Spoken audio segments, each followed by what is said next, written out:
Good evening, magandang gabi sa inyong lahat, no? Kamusta kayo, guys? Yan, alam ko lahat kayo is actually excited kayo lagi pag tayo ay magkakaroon ng mga live session na kagaya nito. More learnings, more information, especially sa paghahanda natin sa papasok na taon ng 2023. So, pagpasensyahan nyo na ho at hanggang ganito lang ang kaya nating magawa para sa inyong lahat, para naman po may mairegalo at may maibalik ako sa inyo ngayong 2022.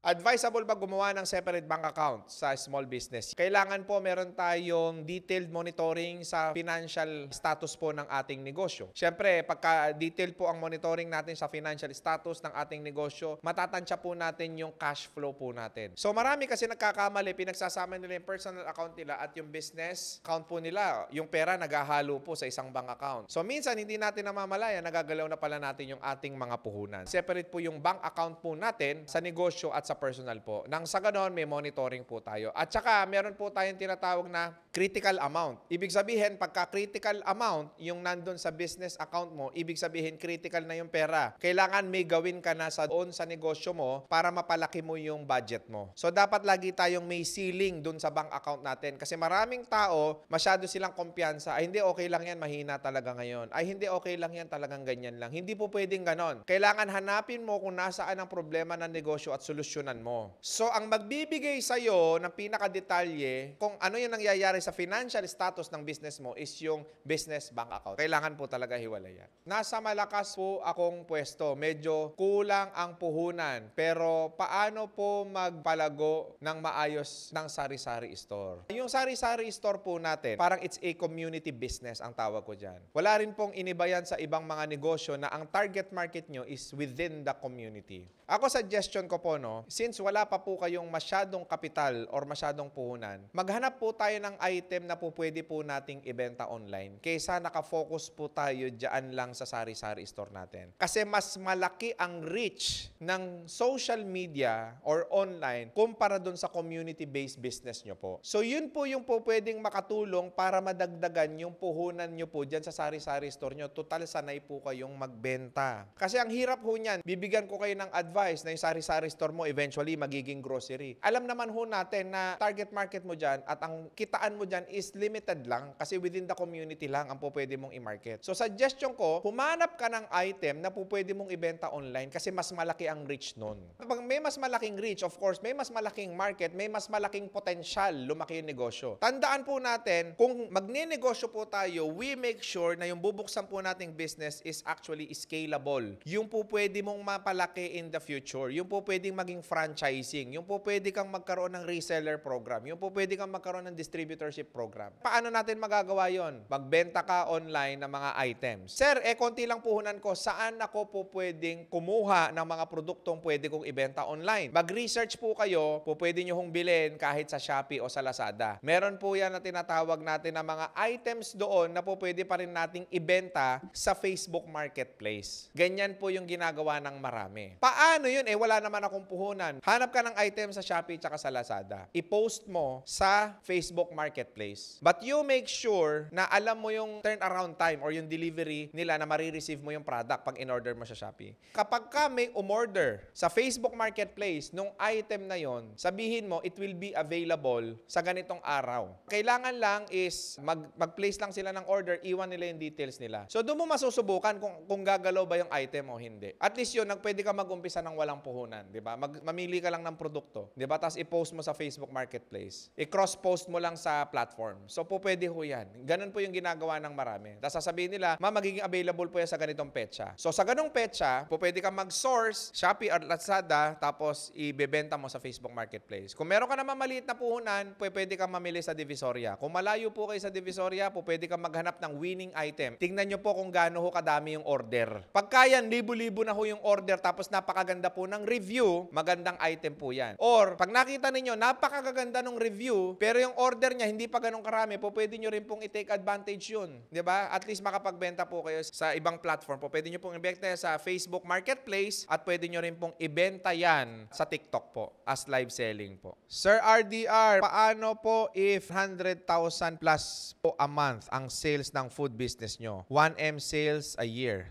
Time na po ba para lumabas at umpisa ng pwesto? Pandemic food business owner po. Indicator na po yan, boss, for expansion na po kayo. Whether pwede kayong gumawa ng franchising program po ninyo or po pwede kayong mag-own branch. Mag-branch out na po kayo sa labas. Kasi kagaya ng lagi ko nga sinasabi, isa po sa mga indicator na po pwede ka na for business expansion is profitability. So if over the years, nasusustain mo yung negosyo mo at kumikita ka ng malaki, it's time, tinatawag ka na ng kapalaran na mag-expand ka ng negosyo. Paano ko mag-expand? Ano yung mga step by step? Kung yan pong food business ninyo ay nangangailangan ng location, kailangan po yung unang branch na tatayuan nyo po is pag-aralan nyo pong maigi yung location. Diyan ho nagkakamali ang marami. Marami kasi sa atin naghahanap ng murang pwesto. Minsan yung murang pwesto, yun pa yung mahal na pwesto. Bakit? Kaya nga siya naging mura kasi wala masyadong taong dumadaan doon. Kaya nga siya naging mura kasi walang negosyanteng nag-interest na kunin yung pwesto na yun dahil mahina nga. So, bago tayo kukuha ng pwesto, pag-aralan po muna natin yan. Conduct tayo ng feasibility study. Ilan ang passers-by dito? Ilan ang possible na walk-ins ko dito? Yung ganito bang presyo ng produkto, bibilhin dito? Tingnan nyo yung mga katabing establishment, doon yung ma-observe yan. Yung ganito ba, meron na ba neto? Kung meron na, sino yung competitor ko? Lahat ng mga klase ng tanong, kailangan pa ikot-ikot, masagot nyo. Tapos, pag nakakuha ninyo yung detalyadong sagot na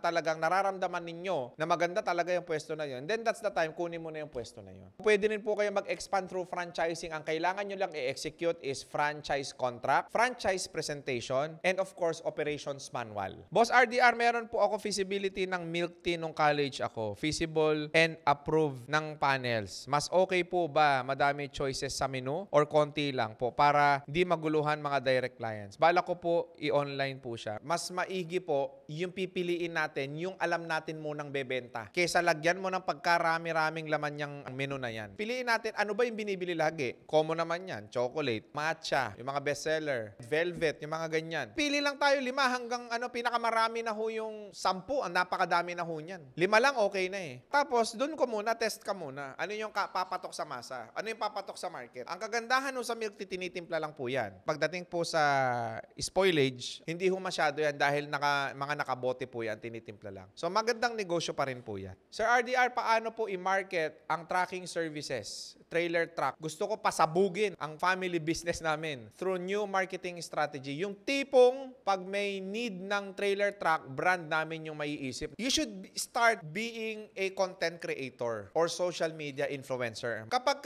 visible ka sa social media, sa panahon natin ngayon, pag lahat ng platform meron ka, madali ka matatandaan ng tao. Bakit? Most of the time, yung mga kliyente mo, nasa loob lang sila ng cellphone natin. Hindi lang natin na ipapakita yung mga services natin. So, ano kailangan natin gawin? Let's expose ourselves to all social media platform. Gumawa ka ng content, gawa ka ng reels, gawa ka ng video, gawa ka ng something that would demonstrate kung paano yung services ninyo, paano magrenta ng truck, ilan ang capacity ng ganitong truck. I mean, the details, you can create a content na ginagawa natin yun eh. It will attract attention. Makikita ng tao, uy, may ganun pala. Uy, ito pala yung biyahe niyan. So, attention. And then next would be interest. Siyempre, attention muna sa majority of the people. And then those people na kailangan yon, magkikreate ka ngayon ng interest. Now, if they will be having a decision na magrenta ng truck or mag-avail ng mga trailer truck services ninyo, letter D is the next. They will make their decision. Tatawagan nila kayo. Kukontakin nila kayo. Mag-i-inquire sila. And then the action would be payment. So, AIDA. Attention, interest, decision, and take action. Yung customer po ninyo. 12 years na po ako sa tutorial business ko. Lagi lang ako nasa break-even. Paano ko po ito mapapalago? I-duplicate nyo po yung sarili ninyo. Nagagawa mo yung negosyo na yan for 12 years. Alam mo na ang in and outs niyan. Marami ho tayong mga kababayan ngayon, walang trabaho. At sa 2023 po, maraming mawawala ng trabaho. Opportunity po yan sa inyo, ma'am. Na i-duplicate po ninyo yung sarili ninyo, magturo po kayo, pwede kayo magtayo ng learning center. How to have a tutorial business. How to become a tutor. So yun, pwede kayo kumita doon, training. No? Saan kayo kukuha ng client, paano ang pagtuturo ninyo, ano yung mga dapat nilang i-consider, yung ganyan. Paano ang kitaan, pwede nyo po ikandak yan. Plus, kung gusto nyo naman, pwede kayo magtayo ng training center and then the same time, pwede kayong mag-branch out ng sarili ninyong outlet. Sa inyong nanggagaling, yung training, mga mag-tutor. Tapos, yung kung ano yung talent nyo po, kung ano yung capabilities nyo, pwede nyo gawin. Pwede po nating ibenta as training course, ayan, or as services. Ano pinaka-versatile na business boss watching from Abu Dhabi? Basic necessities. It can be clothing, it can be food, it can be medicine, personal care, yung mga ginagamit natin pang araw-araw. Yan po kasi maraming mga product line na po pwede ka nang maisip dyan eh. Magninegosyo lang po tayo kapag sigurado tayo na yung negosyong itatayo natin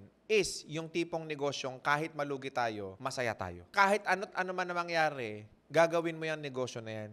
Yung something na negosyo na masaya ka, yung something na negosyo na gusto mong gawin, yung something na negosyo na kabisado mo. Marami ho talaga, nagninegosyo sila, bandwagon or gaya-gaya, para lang kumita lang ng pera. Alam mo, dapuan ka ng konting pagsubok, konting mga challenges, give up ka na dyan eh. Pero yung alam mong mahal mo talaga yung ginagawa mo, yun talagang ano ka talaga, in love ka talaga sa proseso, kahit tumagal okay lang eh. Kahit mabagal okay lang. Kasi alam mo, yung ginagawa mo, gusto mong gawin. There's no such thing as pinaka-versatile na business. Marami hong negosyo ang versatile. Ano ba yung kapasidad mo? Ano yung kakayanan mo? Ano yung kaya mo? Yun yung tanong.